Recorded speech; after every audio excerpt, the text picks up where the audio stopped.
Estou aqui passando para agradecer o irmão Albino Alberto, sobre o canal que dá ensino do Apocalipse. Eu me chamo Pastor Natanael, moro aqui em Salvador, Bahia, Brasil. Um livro, um ensinamento bom do arrebatamento, um dos últimos da igreja na terra.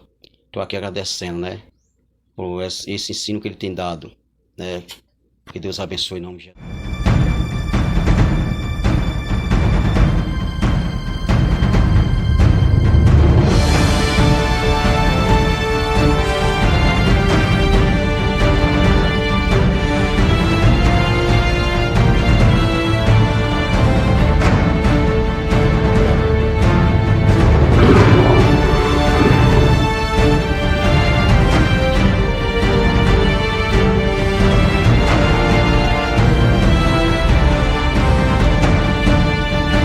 Bem-vindo à série Apocalipse. Se ainda não é inscrito no canal, se inscreva, ative as notificações e também deixa aí o seu like e compartilhe esse vídeo com outros amados irmãos.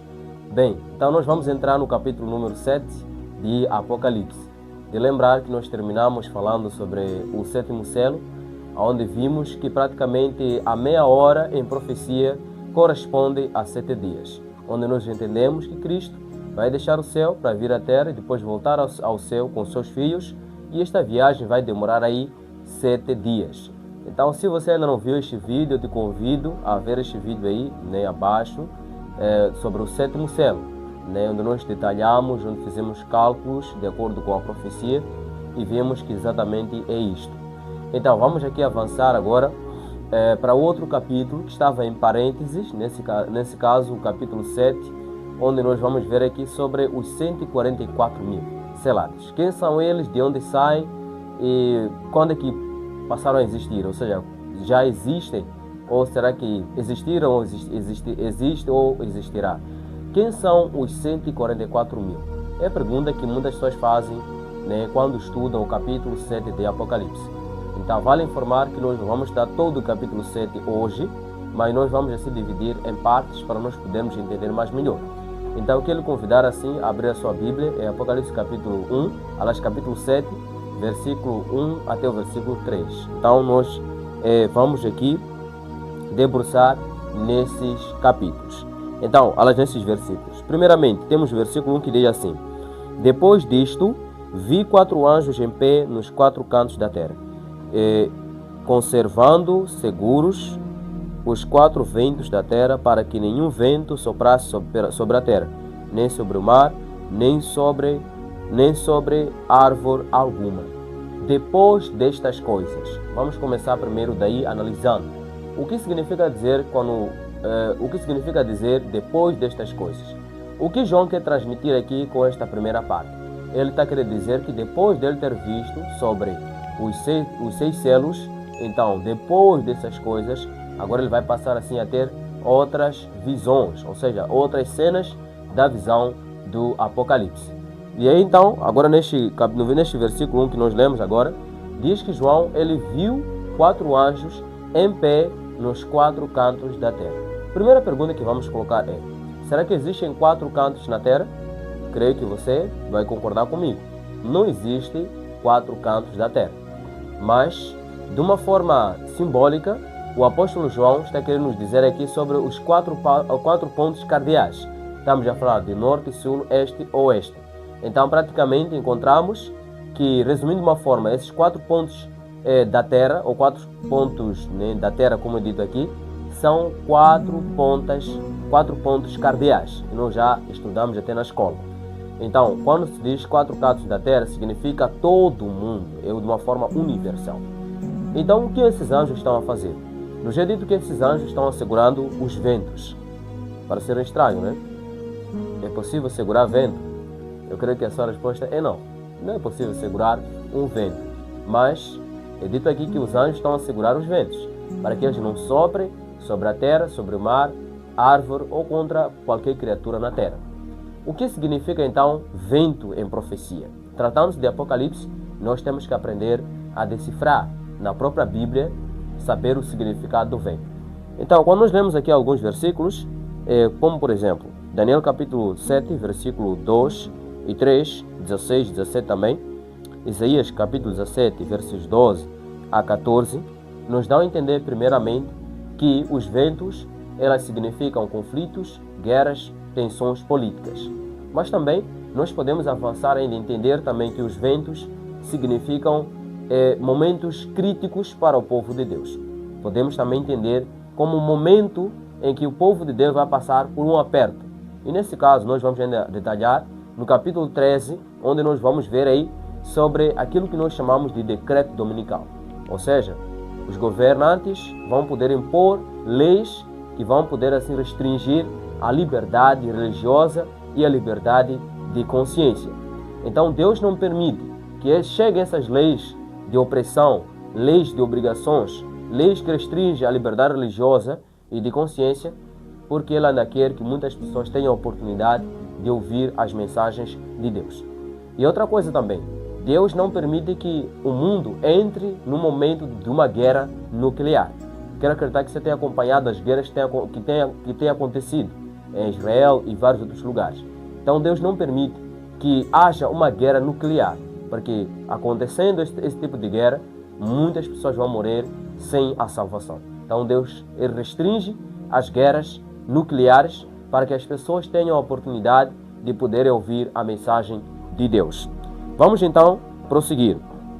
Agora, quando nós descemos para o versículo 2, nós também lemos assim: Vi outro anjo que subia do nascente do sol, tendo o selo do Deus vivo, e clamou em grande voz aos 4 anjos, àqueles aos quais fora dado fazer dano à terra e ao mar, dizendo: Não danifiqueis nem a terra, nem o mar, nem as árvores, até selarmos na fronte os servos do nosso Deus.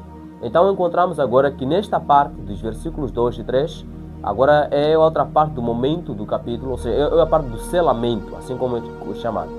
Entramos agora nos versículos 2 e 3, conhecido como o momento do selamento. O que é selamento? Selamento, em outras palavras, é dizer ser marcado, ser assinalado, ser colocado um sinal de proteção. E a isso nós ligamos também com Ezequiel capítulo 9, onde o profeta Ezequiel viu lá 6 homens com armas e um homem com um tinteiro para poder sinalizar ou para poder marcar. Todos os homens estavam gemendo e chorando pelas abominações que estavam sendo cometidas lá em Jerusalém. Então é dito na visão que primeiramente passou esse homem marcando os homens na testa daqueles homens que estavam suspirando e gemendo pelas abominações que se cometiam em Jerusalém. E então depois deste selamento, desta marca que o anjo colocou naqueles que estavam gemendo e suspirando, então veio agora os 6 homens com armas a destruírem todas as pessoas que não tinham a marca ou o selo ou o sinal de Deus. E isso então nós também vemos agora no capítulo 7 de Apocalipse, que primeiramente vem um anjo, ou seja, vem os 4 anjos segurando os ventos, mas vem um outro anjo que sobe da banda do sol nascente, tendo o selo de Deus, para poder selar os servos de Deus. E então ele diz para os 4 anjos: segurem ainda os ventos, até nós selarmos na fronte os servos do nosso Deus. E só depois desse trabalho de selamento, é aí então que os anjos podem soltar os 4 ventos para então poder fazer o seu trabalho. Mas então vamos começar a entender primeiro o que seria um selo. Nós falamos nos últimos estudos que um selo praticamente carrega o nome, carrega a função e também carrega o território. Na época do tempo passado, praticamente os selos tinham essas características. Tinham o nome, tinham a função e tinham o território. Se por exemplo, era um rei. E quando nós vamos na Bíblia para vermos qual é o selo de Deus, nós praticamente encontramos vários versículos. E nós podemos encontrar, por exemplo, o livro de Ezequiel, capítulo 20, versos 20 e versos 12. Ou primeiramente, Êxodo capítulo 31, versículos 16 e 17, nós lemos assim: Pelo que os filhos de Israel guardarão o sábado, celebrando por aliança perpétua nas suas gerações, entre mim e os filhos de Israel, é sinal para sempre. Porque em 6 dias fez o Senhor os céus e a terra, e ao 7º dia descansou e tomou alento. Então, quando nós vamos na Bíblia, praticamente neste texto que nós vimos aqui, Deus declara o sábado como um sinal entre ele e o seu povo. E ainda não bastasse, tem mais outros versículos, como Ezequiel capítulo 20, versos 12, onde Deus diz: santificai os meus sábados, porque eles servirão de sinal entre mim e vós. Então, portanto, o selo de Deus, ou o sinal, a marca de Deus, é o sábado na Bíblia. Mas ainda podemos aprofundar mais que o selo de Deus também é ter o caráter de Cristo, ter a imagem e semelhança de Jesus. Eu e você somos chamados a nos conformar com Jesus Cristo, a sermos semelhantes a Jesus. E quando ainda vamos avante, nós então vamos perceber aqui que se o selo de Deus é o sábado, como também o caráter de Cristo implantado no ser humano, então vamos encontrar que este selo não pode ser somente para os israelitas, porque alguns dizem que o sábado servia para o Israel. Mas se você for um cristão muito sincero e bem pesquisador da Bíblia, é só abrir em Gênesis capítulo 2, versículo 1 a 3, você percebe que Deus ele fez o mundo em 6 dias, no 7º dia descansou e deu o sábado como presente para Adão e Eva. E eu te pergunto, Adão e Eva eram israelitas? Creio que a sua resposta é não. E Adão e Eva praticamente eles representam a humanidade, porque de lá nós saímos. Então, para dizer que o sábado não é somente para Israel, é também para o povo de Deus, ou seja, para todos os cristãos e para toda a humanidade por extenso.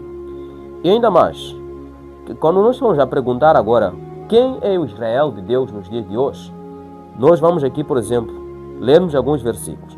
Ou seja, a história do nome Israel está lá em Gênesis capítulo 32, nos versos 24 a 30. Você pode ver a história de Jacó, depois dele ter mentido para o seu pai, ele foge da casa dos seus pais, porque Esaú estava ali perseguindo. Mas então, no capítulo 32 de Gênesis, versículo 24 a 30, ele tem um encontro com Deus e o seu nome é mudado agora de Jacó para Israel, porque ele lutou com Deus e prevaleceu. Agora, quem é o verdadeiro Israel nos dias de hoje? Todos os cristãos verdadeiros são israelitas nos dias de hoje.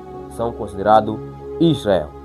Agora, nós vamos ainda explorar essa parte aqui dos 144 mil, né, mais pela frente. O irmão é convidado assim a poder nos acompanhar. Mas quero aqui dar uma ênfase. Nesta parte aqui que nós vamos falar sobre os 144 mil, nós vamos aqui nos deter ao caráter dos 144 mil. Porque 144 mil nos últimos dias são todos aqueles que vivem à luz da palavra de Deus e também à luz do espírito de profecia. Esse é um grupo especial que Deus escolheu nesses últimos dias para poder proclamar a mensagem da breve volta de Jesus e para dar um exemplo de vida, um exemplo de caráter. Então, você é convidado a acompanhar esta série, a acompanhar esses estudos, para quando então chegarmos aqui, nesta parte dos 144 mil, você tenha assim um esclarecimento de quem são eles, de onde saíram e qual é o caráter que eles carregam. Mas então, indo mais naquilo que falávamos aqui sobre o selo de Deus, o sábado ela serve como um antídoto para a evolução. Num mundo em que as pessoas vieram com muitas teorias humanas, dizendo que a Terra surgiu por meio de uma explosão, ou o ser humano partiu de um macaco, Deus vem trazendo o sábado como uma lembrança de dizer que, olha, quem criou o mundo e também a humanidade sou eu. Então Deus é o Criador dos céus e da terra. Então quanto mais você se lembra do sábado, você se lembra que Deus ele é o Criador da humanidade e também ele é o Criador de toda a criação. Então não se engane com muitas teorias que vêm aí dizendo que a evolução ou o mundo veio por causa de uma explosão. O nosso mundo foi criado por um Deus santo, um Deus poderoso, um Deus criador, que ama a mim e também ama você. E nesses últimos dias, Deus ele quer colocar este selo, ele quer colocar esse sinal, o sábado, como um símbolo de lealdade, um símbolo também de obediência nesses últimos dias. Porque enquanto que muitos vão querer guardar outro dia, Deus convida você a poder guardar o sábado, a poder ver aquilo que é o dia santo que Ele santificou na criação. Eu lhe convido você assim a acompanhar mais uma vez a nossa série, porque nesta série muita coisa promete. Então, Deus abençoe e até lá.